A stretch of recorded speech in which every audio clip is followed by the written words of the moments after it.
What's up, guys? Welcome to Social Bamboo Podcast, episode 142. In today's episode, I am sharing with you why my first invention didn't work out. There's a lot of valuable lessons that I learned, and that's what I'm going to be sharing today is my 3 biggest reasons why this invention didn't work. I'm going to be sharing what the invention was. I've got it right here to show you, and this is something that I've never talked about on the podcast before. I was able to manage not to talk about one of the main products that I was working on from probably episode 1 to 70 is when I was really focused on making this in the background when I was recording the podcast. Here we are at 142, 70 weeks after then, and I'm finally like, you know what? It's time to talk about this product. So sit tight, get ready to take some notes. Let's do this.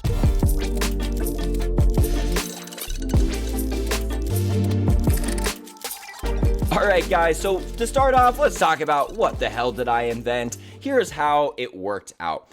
It's funny because I actually had sat down one day with the intention to just write out as many inventions as I could and then pick which one I wanted to do. I basically spent an entire day just focused on like, what does the world need, just sitting there. And this is rarely how inventions are made. Inventions are usually made by just going about your normal day-to-day life and then some problem comes up and you're like, wait, that should be solved. And then you try to come up with it, right? And that's kind of how it happened, but it's just really funny because I was literally sitting down, writing out as many invention ideas as I could. And I was totally spent. I didn't like any of the ideas that I had on paper. I laid back down on the couch and was ready to call it quits for the day. And then I remembered that I still needed to feed my fish tank. So jokingly, I had said, Alexa, feed the fish. And she said, "This might answer your question. According to Wikipedia, many species of fish are consumed as food in virtually all regions around the world." Alexa, stop. So I couldn't really get the answer I wanted from her, but it got me thinking, wait, does that exist? Because it seems like a practical product to have. And I got to researching, and it turns out there wasn't any kind of Amazon Echo compatible fish feeders, and there wasn't even ones that you could feed from your phone and like through like a mobile app. And it just sounded like something that needed to exist in the 21st century. This was also a year that Gary Vaynerchuk kept coming out to the public and saying, make sure to invent Alexa compatible devices. So I was like, oh my God, it's like a calling. That's matching up. So I'm not an inventor. I'm just the idea guy and the marketer and the business. And, it turns out a bunch more things later that I had to learn, but I wasn't able to invent this. However, I did have a buddy that was mastering in robotics at the time. I had met him at my sales job because every meaningful connection I have at this point has been met through my sales occupations or from entrepreneurship. There's not anyone that I speak to from college on a business standpoint, because when you go to college, you usually just talk to so many other people who are going to, become salary workers someday that they're rarely meaningful connections if you go into business. So please, dear God, if you are trying to be a business owner and you think college is going to be a great place to network, it's one of the worst places to network to find actual people who are going to turn into business owners someday. So no connections there, but I did develop a connection from when I sold Cutco knives. And, he had sales experience, which is great, but I knew he was mastering in robotics. I called him up. I told him what the idea was. He was all about it. He was like, dude, I can invent that real quick, or, get the first prototype out. And he did. Like within like a week or two, we had our first prototype that he had 3D printed. And we went on and on and on to eventually produce a more later prototype, which was this guy. So it clamps on to the fish tank wall like that. These screws can make this thing adjust, and then this just clamps on like so. The food comes out the top. You got your fish feeder here, or like where you put all of the food on the top there. And so eventually we did make it so it could work with Alexa. So I'll put like a video clip right here. Alexa, turn on the fish feeder.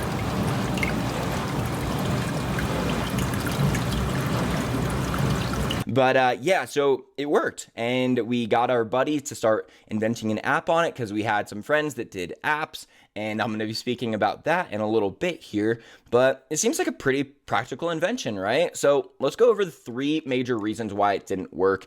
Reason number 3 is basically the most conclusive, that even if 1 and 2 weren't problems, if 3 was still a problem, this thing wouldn't work. So these first 2 aren't going to be as big as number 3. But yeah, the first major reason that this product didn't work is because we were overly optimistic with our research. So that night that I came up with the idea, I was doing all this research on Amazon and checking sales numbers. I use a program called Jungle Scout so I can see like what products are selling on Amazon. And I did that to look at automatic fish feeders and pet feeders and stuff like that. So I went on to dogs and cats, and I found that they did have the Amazon Echo compatible cat and dog feeder, and you could feed them with an app, and they were selling millions a month. I also typed in just Alexa compatible products and looked at the data there and saw that a ton of Alexa compatible products were selling a ton. And I took both of those as kind of proof, like, oh my God, it's going to work, right? Like Alexa compatible products in general are selling, and then automatic cat and dog feeders more so was where I was like, all right, if those would sell, why wouldn't the fish feeder one? It just made so much sense to me. The other thing that I did is, tell some people about the idea, which, by the way, guys, if you have an invention idea or a business idea and you're like, I don't want to tell someone, you're fine. Like, just, you can tell the world, you can post about it everywhere. Like, someone would have to go out and invent it, not just have the idea, right? So we were telling people, and they were like, that's awesome. I can't believe that doesn't exist. And that was also, we were letting that translate into more and more confidence. We also did a survey for the product, and I basically cold DM'd a bunch of aquarists and said, hey, we're coming out with an aquarium smart feeder. We would love your input. Could you fill out this survey? And the people that were filling out the survey, when I asked, how much would you pay for this? Like, the average cost was like 70, 80 bucks. People were putting like $150, $200 is what they'd pay for it. And we really took that as our proof that, hey, we should at least be able to sell it for 60 bucks. But the problem with doing surveys and asking people what they would pay for it is that it's not actually asking them for their money. So when someone says, hey, that thing's worth 70 bucks, and then you say, hey, would you pay 70 bucks for it right now? They say, well, it's worth 70 bucks, but I've got other things to buy. And that's the thing. A product can be worth its price and still not get any sales, because it has to be more worth its price than all of the other things that they could buy. Every business is in general competition with each other for people's limited amount of money. So even though someone's like, that thing's got to be worth 120 bucks, it didn't mean that that's what they would actually pay for it. And that's what we kind of saw later once we actually tried to start moving some units, is that it was really like pulling teeth when we were trying to charge like over 100 bucks. It just really wasn't going to happen. And we did need to be able to charge over $60 or even like 70 or 80 if we were going to be able to consistently sell this thing at a profit and scale when we did our numbers. So yeah, that was essentially the first thing that we did wrong, is overly optimistic research. When you have a great idea, like this is a great idea, right? Like, it probably should exist. It's just, it didn't make sense from a manufacturer and selling standpoint, which means that it probably won't exist, or the company that does make it will be like a big company that's established. It's just a lot easier for them to get it to production, and they don't have to like accumulate an audience from scratch and all that good stuff, right? So, hey, if you want to steal my idea, go for it. I don't care. We're still the first people to ever invent it. So I'm calling it our invention, and we're the inventors of the world's first aquarium smart feeder. By the way, the guy's name is Mark Bourgeois. He's an incredible business partner, so I was very stoked to have him on board. And that actually brings me to my second reason why it failed, is the people that we hired. And Mark is not one of them. I gotta say, Mark is the best business partner that I've ever worked with. It's pretty hard for someone like me who loves to work all the time to find a business partner who's actually going to hold up their end of the bargain. And within a week of working on it, like I said, Mark already had a prototype for me. I'd call this guy at 1 a.m. and say, hey, I'm sorry to call, but I had a question. He's like, oh, it's all good. I'm working on a 3D print design right now. Like, he was always working. I would recommend a book to this dude, and he would have read the whole thing a couple days later. So like, Mark was an incredible business partner, and he was not at all the reason why it didn't work or even why production was slow. However, when you're a new business, the idea of, oh, I got a friend that can do that is so appealing. And this is where it kind of screwed us up because it really hampered the speed of our business. All right. So the first hire we did was like a friend who's like a photographer. Great. Like, come take pictures of our products. Basically, when he was inventing the smart feeder, I said, cool, I'm going to build a company in the aquarium space and I'm going to drop ship. I'm going to do Amazon FBA. I'm going to affiliate market. I literally did so many different things. Print on demand. We sold probably over 30 different products over the span of the business. And so he was working on that product and I'm like, I'm going to go try to generate as much money and build a brand while you're inventing that, right? But for some of our first products, we hired a photographer to come out and photograph those for our website because we knew it was super important. And he took some great pictures and then we got them a couple weeks later. Okay. Then I had a friend that is an app designer and he was pretty good actually. He was able to design our app for a good price and it took him a couple weeks. And after that, we still needed to make some tweaks and going back and forth was still really difficult because when you hire people who have a salary or a normal day job, the average person, which makes literally no sense to me, they want to take the day off when they get home. I don't know why, but then they get to the weekend and they also think that they get to have the time off. And I don't get that, right? If you have a project that needs to be worked on, why are you watching TV? So they don't have the mentality that I was expecting them to have. And entrepreneurs, we really think the world thinks like us, and you're going to be very disappointed to learn they don't. But also, that's why you're an entrepreneur and why you have such an advantage for running a business, is because you don't have that kind of mentality. So they would just, I'd message them in the evenings and I know they're off work. And if they didn't really feel like working on it that night, I'm not going to hear from them. While we're over here, working our asses off, just waiting for the next part of the project to get done. And the speed of your business is largely determined by the slowest member of your group. Now, the person that we had the biggest problem with was the app programmer, because app programming, that's a very expensive job to hire out. It would have been over $10,000 to create this app. So that's why we're like, okay, you've got a friend that programs apps during the day. Let's see if we can make him do it. And this guy just went so MIA on us. So many times we'd be like, hey, can we get a progress update? We were never getting anything from this dude. It was so slow. He was building it like every once in a while, but hey, if it was his weekend time and he didn't feel like it, I guess he didn't have a moral obligation to getting shit done. It's not like we weren't paying him anything, but we had like a royalty deal with him. We were paying him some money, and then we had a royalty deal to pay him like $1 for like every unit sold and such like that. And if you hire people whose sole job is not to do what you hired them for, and you're trying to get them to do it like, hey, exchange your off time for working on this, it's just going to be very difficult. And when they're your friends, you would think like you're going to get great communication out of them,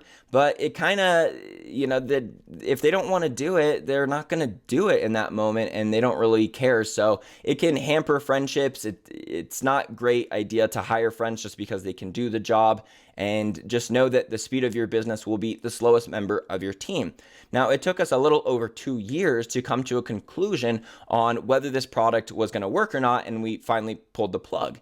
Now, we would have been able to come to that conclusion probably a year sooner if we had hired a company for like $10,000 to make the app, because obviously we weren't trying to sell the product until the app was done. And we got so many delivery dates. Hey, I'll have it done in a month. I'll have it done in 2 months. I'll have it done in 3 months, and would just never get met by this guy. So we let it drag on too long. It's really hard to pull the plug on something that you've like already let the guy do half of the work on. And it's like, well, shit, like, are you going to get it done? And you just want to trust them so bad when they say, I promise I'll get it done. But this guy just could not hit a single delivery date. And then when it was finally done and we could get it out, then we were like, oh, hey, it doesn't work, right? So would have been better to pay someone $10,000 to find out our idea didn't work in 1 year rather than pay our friend $2,500 to get it done in 2 years. Absolutely, dude. $7,500, that's like a year of our life right there. You really have to start adapting the phrase time is money, because it is. Literally, if we had $7,500 to know that our idea wasn't going to work a year earlier, we wouldn't even be making money, right? It would just literally be spending $7,500 to know, hey, our idea doesn't work, just so we can learn it a year before. And that's right there would have been so much more worth it, because we would have made so many different moves had we not been putting more and more money, resources, time, just paying this guy, nagging this guy, letting him drive us crazy that we can't get a hold of him for like a week sometimes, and then he'll hit us back with like, sorry, I was out of state, blah, blah, blah. I don't give a shit. It takes 30 seconds to send a fucking text message. So don't give people the benefit of the doubt. If they're a shit worker, cut them right away.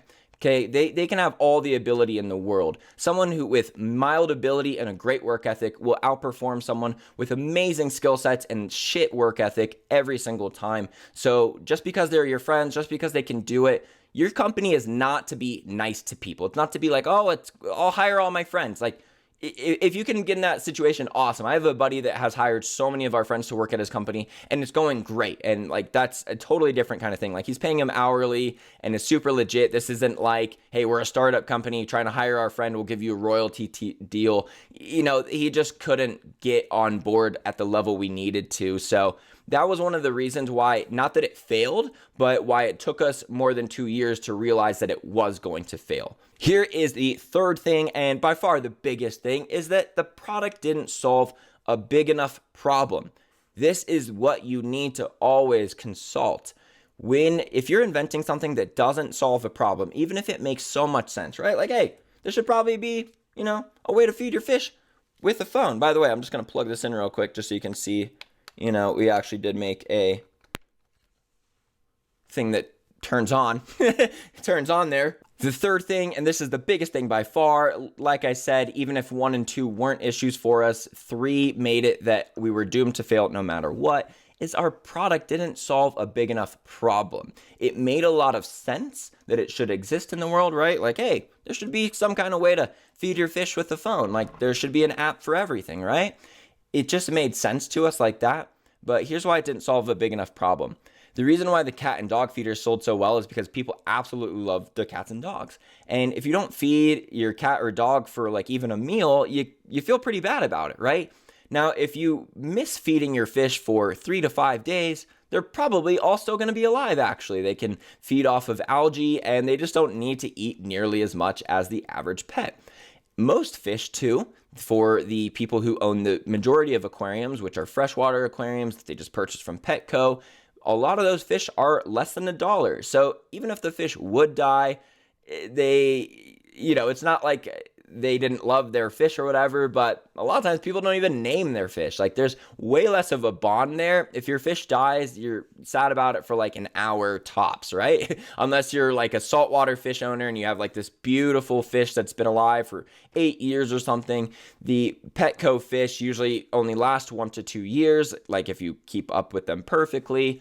And here's another reason why people just generally didn't want to use a machine to feed their fish, is because feeding your fish is one of the few experiences aquarists get with their fish. Like, apart from just going up to the glass and looking at it, them actually feeding their fish is one of the few times that they actually get to interact with it, if not the only one. So a lot of people, like if they were home, they would rather just go over, pinch the food, take 20 seconds to do so, and watch the fish eat, rather than have it be on an auto timer. The other thing with our device is that we set it up so that you could set up like auto feeding schedules for when you go out of town and such. So let's say that someone was going out of town for a week. Their solutions for taking care of their fish for that week, apart from like getting a neighbor to do it or something like that, is there's a bunch of automatic fish feeders that you can buy in stores that are like $20, and they are a piece of crap, right? They like, you set them to like feed every 12 hours and it just disperses like varying amounts of food, usually totally different amounts, and they don't work great. They can malfunction. There's plenty of negative reviews on them, and that's also why we thought, hey, we'll solve this problem, but hey, it's only $20 and it'll probably work. It probably will, right? And if you're not taking vacations all the time, and this is like just a 1-week vacation that you take every 1 to 2 years, then hey, here's your $20 solution, and your fish will be alive when you get back. The other thing they could do is buy like a couple dollar little feeding block and put that at the bottom of their tank, and that will also take care of their fish for a week. So we were looking more for people who were going to be traveling all the time to need a really professional device. And it is nice when you get a notification that your fish were actually fed rather than just having your fingers crossed that the device back at home is working for you. But it just wasn't a $60 problem. It wasn't an $80 problem. It wasn't a $100 problem. It's a mosquito bite problem, as they say. You have to find problems that when people see that you have the solution for it, they're like, oh my God, I've been waiting for this my whole life. Okay, it has to be that clear to them that they want to buy it. If you have a thing that, like, if your device is just, it makes sense, but it doesn't solve a nagging problem, not only will it be very hard for you to get sales at all, but it will be nearly impossible for you to get sales through paid advertising. If I was running a Facebook paid ad to try to sell this thing, and I was like, don't you hate when you don't feed your fish for a night? Like, it just, there's not a pain point. There's not something that I can just extract someone out of social media and make them buy something during their leisure time, right? So Facebook and Instagram ads for this thing would be nearly impossible to run profitably. And this was all becoming more and more clear as we went. Now, this third problem is also kind of tied to a fourth problem here, but I'm going to rope them together. And that's that I had no interest in aquariums. So kind of weird, right? Like, I started this aquarium company, ran it for a few years, and I had literally no interest in aquariums. When I started it, when I said like, hey, I was on the couch and I was like, hey, feed the fish, you know, that kind of tells you what kind of user I was. I wasn't like, oh my God, it's time to interact with my fish. Like, I had like a pretty much brown water fish tank that I rarely took care of because it was more of just a decoration in my house. And I was just like, oh, that's like a cool decoration that's like animated. So that's why I like bought a fish tank. And I thought I really knew the market enough to invent something for it. Now, if I was like a actual hobbyist, then all these problems I would have known to be pretty insignificant before. I would have known, it's not really something I would ever buy. But, you know, as a brand new owner, I was like, well, hey, that would be kind of cool. Would I have bought it? Still, I wouldn't have bought it. And that's kind of why it was dumb. It was like, hey, look, if that solution was available right now for $60, would you buy it? And the answer would be hell no. I'd get off the couch and for 20 seconds and just feed the fish and just deal with it, right? So I didn't have a $60 problem that I was solving. I was solving I don't want to get up from the couch and spend 20 seconds to feed my fish kind of problem, which is not a big problem at all. So because I wasn't a hobbyist, it made it a lot harder for me to see that quickly. And by the way, I did, like, as soon as I committed to this business, I went out and I had 3 fish tanks within like a month. I had a saltwater tank, I had a beta tank, and then I had like a 30-gallon freshwater tank. I bought tons of plants. I bought all this stuff. The works. Like, I totally immersed myself in the market so I could become my customer in that time. And if I didn't do that, I would have been even more lost. But it became more and more clear to me that, hey, even when I'm going out of town for a week, I'm putting a feeding block in there because, like, at the point that the device was at, I remember one time when I was leaving, I was like, I don't like fully trust it yet, right? So I would just get a feeding block. So like, even I wasn't even like using my product, but a lot of these things like we're blind to because we're just so tunnel vision on like, I have to make this work, you know, never quit, never give up. And that is absolutely true, guys. You never give up and you never quit. Absolutely. And that's the thing. When people say never quit, when in like a sense of opening a business, they mean never quit being an entrepreneur. But you might hop around between multiple businesses time and time again, and it's just normal and it's just totally fine. So let's just like recap, guys. This was my first invention failure. Okay, I failed, guys. We really need to come up with a new word for failure because rarely are you going to see an entrepreneur that fails that doesn't know exactly what to do next. Okay, let me say that again. Rarely are you going to find an entrepreneur that fails that doesn't know exactly what to do next. Because why? You're a fucking entrepreneur. You're an innovator. You're coming up with ideas all the time. How would you not have your next idea clear to you immediately? Okay, so please, when people fear failure, it's so illogical. And when you go through the motions and you go through your failures, you will look back like, wow, I was so dumb to even be scared to start an idea. I don't care that this didn't work. I fucking invented the world's first aquarium smart feeder. Okay, check it out. I'm gonna even do a feeding right now just so you know I'm not full of it. But yeah, once you plug it in, it's just like, it will look for an internet connection, and obviously I don't have the app up right now, so it's not going to find anything. So it's going to go red, and then it's going to turn blue.